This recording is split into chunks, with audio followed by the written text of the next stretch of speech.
c'est la machine anti-souris la plus avancée. Non seulement elle peut suivre les souris automatiquement, mais sa puissance de feu est redoutable. Ce jour-là, Mason découvre par accident. Un groupe de souris s'introduit dans le silo. Il prend rapidement son fusil et entre pour enquêter. Mais ce qui se passe ensuite est étrange. Les souris sont abattues par Mason.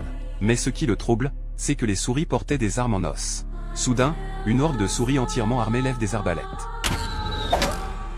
Mason n'avait jamais imaginé que les souris utiliseraient des armes. Pris de panique, il s'enfuit du silo. Pour éliminer ces souris, Mason achète la toute dernière machine anti-souris. Il ouvre hâtivement la boîte et découvre un scorpion en métal ultra moderne à l'intérieur. Avant même qu'il n'ait eu le temps de l'admirer, le scorpion lance sa mission. Des bruits d'artillerie éclatent dans le silo. Quelques instants plus tard, le scorpion sort du bâtiment. En voyant la scène devant lui, Mason est très satisfait. Pendant les jours qui suivent, le scorpion poursuit sa mission de destruction. Le puissant feu d'artillerie traverse même le verre à vin de Mason. Cela le met en colère. Il prend son fusil et se dirige vers le silo. Ce qu'il voit le stupéfie.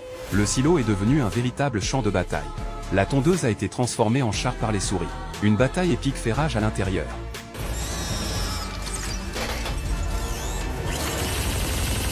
Même si les souris sont dans un état pitoyable, elles refusent toujours de se soumettre.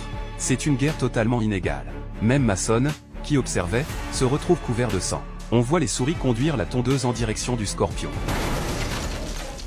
On pensait que la guerre était terminée. Mais à notre grande surprise, le scorpion se relève. Traînant son corps endommagé, il continue d'accomplir sa mission. Les souris saisissent immédiatement leurs armes, prêtes à livrer le dernier combat. Dans ce moment critique, un tir de fusil retentit soudainement. C'était Mason qui avait tiré pour les sauver. Les souris le regardent, complètement stupéfaites. L'ennemi d'hier est devenu leur sauveur. Pour le remercier, les souris lui offrent le vin qu'elles ont fabriqué. Mason semble comprendre. Ce n'est pas une simple extermination de souris. C'est un massacre entre civilisations. Sous le coucher du soleil, ils portent un toast ensemble. Et à partir de ce moment, ils deviennent de bons amis.